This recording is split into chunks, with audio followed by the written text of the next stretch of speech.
स्वागत छ तपाईहरुलाई नीतू आर्ट्स एन्ड क्राफ्ट्स को आर्ट क्लासमा।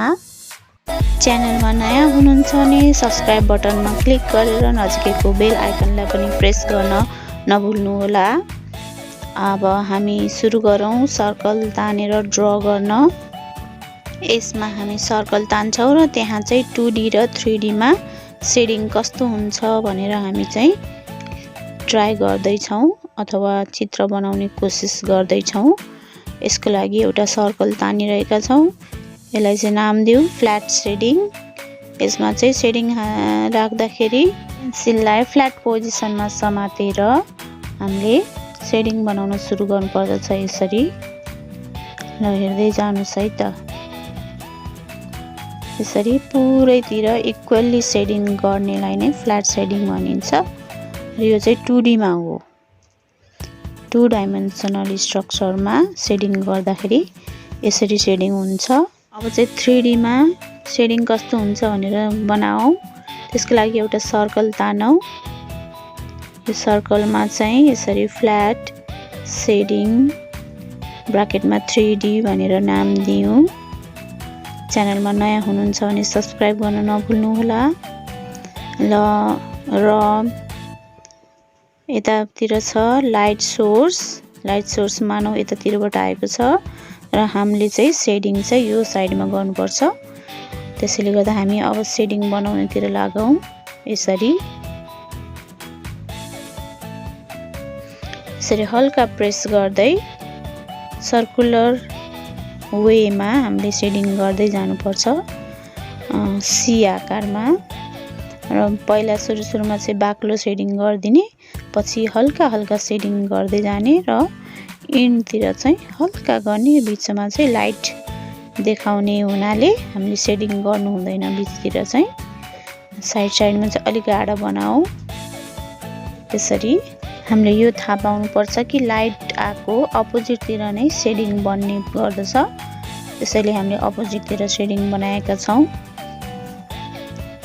यताबाट लाइट आएको छ। अब स्याडो बनाऊ। लाइट आएपछि अब्जेक्टको स्याडो नै बन्छ। त्यसैले अब स्याडो बनाउने क्रममा चाहिँ छाया बनाउने क्रममा यसरी छाया बनाऊ।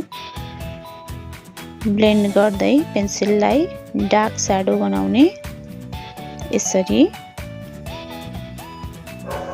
र यसलाई चाहिँ नाम दिऊ। माथिको भागलाई चाहिँ शेड भनेर नाम दिऊ र यो चाहिँ स्याडो हो। यसरी चाहिँ लाइट सोर्स आएको अपोजिटतिर छाया पनि बन्दछ। अब क्यूबमा कस्तो स्याडो बन्छ त नि भनेर हेरौं है त। अब क्यूब ड्रा गरौँ। यसरी क्यूब ड्रा गर्दा 4 स्टेपमा ड्रा गर्नुपर्छ। यसरी स्टेप बाइ स्टेप। यसलाई फ्ल्याट शेडिङ नै हो यो 2D मा।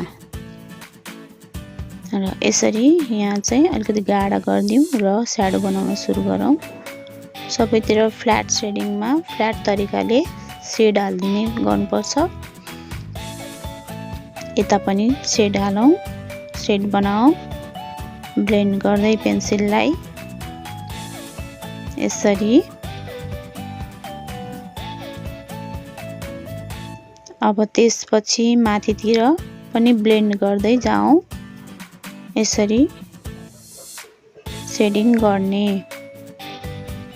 यो साइडको कर्नरलाई अलिकति डार्क बनाइदिऊ। जसले गर्दा हाम्रो अब्जेक्ट चाहिँ डिस्टिङ्क्ट देखियोस्, क्लियर देखियोस्। अब यसलाई चाहिँ 3D मा हेर्दा कस्तो हुन्छ त नि भन्दाखेरि सपोज फेरि एउटा क्यूब बनाऊ। यो क्यूबलाई चाहिँ 3D मा हेर्दाखेरि 3 डाइमेन्सनल स्ट्रक्चरमा हेर्दा मानौ यता चाहिँ लाइट सोर्स यहाँबाट आएको छ र हाम्रो शेडिङ चाहिँ यो साइडमा बन्छ। लाइट सोर्स आएको अपोजिट साइडतिर चाहिँ शेडिङ बन्छ। यसरी सुरुमा गाढा शेडिङ बन्छ। त्यसपछि हल्का लाइट गर्दै जाने।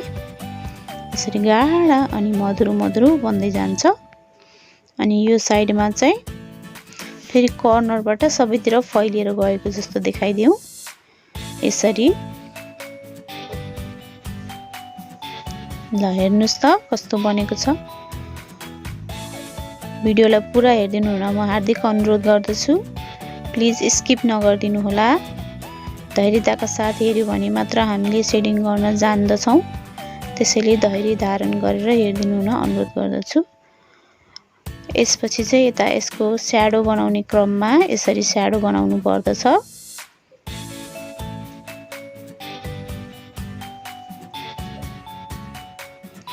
यसरी स्याडो बनाइसकेका छौँ हामीले। यसलाई चाहिँ साप कट भनिन्छ किनभने यसमा चाहिँ साप देखिएको छ। अनि त्यसपछि यो चाहिँ स्याडो हो।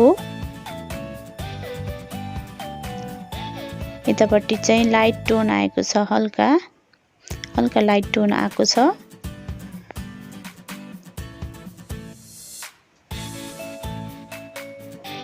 त्यसपछि यता अलिकति अझै ब्लेन्ड गरिदिउँ। अब चाहिँ यो चाहिँ फ्ल्याट सेडिङ 2D मा भयो। त्यसपछि यसको 3D स्ट्रक्चर चाहिँ यस्तो देखिएको छ। मैले जुम गरेर देखाएकी छु, प्लिज हेर्दिनु होला। अनि क्युबको फ्ल्याट सेडिङ चाहिँ 2D मा यस्तो छ भने 3D मा चाहिँ यस्तो प्रकारको सेडिङ बनेको छ। यसरी यसलाई चाहिँ फ्ल्याट सेडिङ ब्राकेटमा 3D लेखौँ। यसपछि सिलिन्ड्रिकल सेपमा सेडिङ कस्तो बन्छ त नि भनेर हेरौँ है त। पहिला सिलिन्ड्रिकल सेपको अब्जेक्टहरू बनाउने।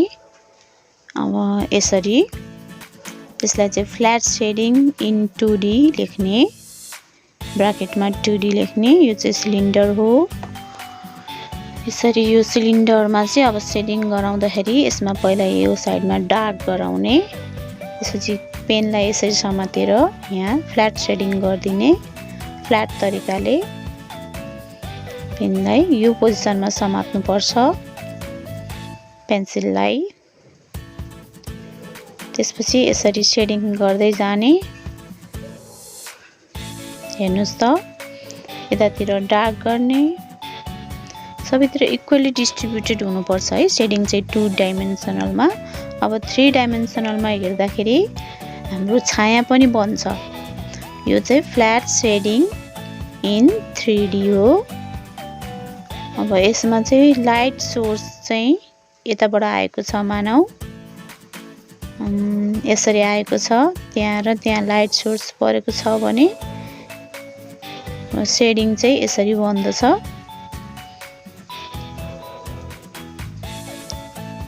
पेन्सिललाई यसरी समात्ने र यताबाट सेडिङ गर्दै जाने। पहिला डार्क सेडिङ गर्ने, हल्का गाढा गर्ने, त्यसपछि हल्का हलुङ्गो गर्दै जाने, लाइट हलुका गर्दै जाने। यसरी चाहिँ हाम्रो सेडिङ बन्दछ। यसमा अलि गाढा गरौँ। यो चाहिँ यसरी बनिरहेको छ, हेर्दै जानु होला है त। अब यसको स्याडो, यसको छाया यसरी बन्छ। छायालाई यसरी बनाऊ। सिलिन्डर जस्तो छ लाम्चो छ भने छाया पनि लाम्चो नै बन्दछ। यसरी हामीले सिलिन्डरको सेपमा पनि स्याडो बनाउन सिक्यौँ। ल अब जुम गरेर हेरौँ है त। यो चाहिँ फ्ल्याट सेडिङ 2D हो। यो तलको चाहिँ फ्ल्याट सेडिङ 3D हो। यसरी चाहिँ हाम्रो 2D र 3D मा इमेजहरू बनेका छन्। अब हामीले 3टा सेडिङहरू बनायौँ 3टा आइटमको। यसरी कम्पेयर गरौँ। सर्कुलर, क्युबिकल र सिलिन्ड्रिकल सेपमा सेडिङ बनाएका छौँ। यसरी कम्पेयर गर्दाखेरि चाहिँ सर्कुलर सेपको चाहिँ अलिक धमिलो आएको छ, माइन्ड नगर्नु होला, केवल बुझ्ने कोसिस गर्नु होला है त। आजको एपिसोडमा यति नै। च्यानलमा नयाँ अथवा पुराना जोसुकै हुनुहुन्छ नयाँले सब्सक्राइब गरेर बेल आइकनलाई प्रेस गर्नु होला र पुरानोले लाइक, कमेन्ट र सेयर पनि गरिदिनु होला। See you, bye by.